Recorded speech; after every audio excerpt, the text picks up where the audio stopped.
mong nghĩ chỉ hơn vì lâu trái nhau nhìn thấy yo tuôn đời yo cũ tua yo tao mu chỉ bỏ cả tu chia mà mu con đến đời con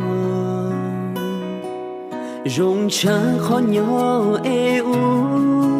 rau có mua lúa qua trái trừ lại lia trâu có thảo cơi tua có lúa nữa chỉ yo cu chỉ xa có tu cu lúa nu nó lòng mù yo tua cũng dù yo cũng chơi mù nu nó nữ chỉ vì con cu rong chia khó tao lo lu co giờ tiếng ơi tao lo cho in ra kẻ xứ lo rong lời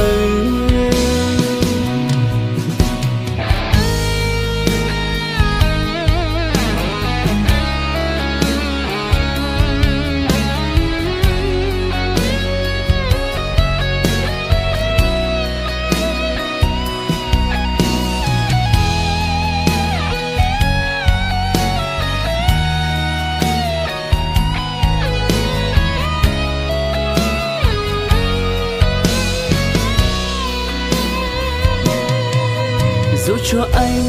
bên cạnh em chỉ đến bên anh lúc em buồn. Dù anh yêu em và quan tâm em, người em yêu không là anh. Không muốn người anh yêu thương hôm nay sẽ là người dường như không biết gì.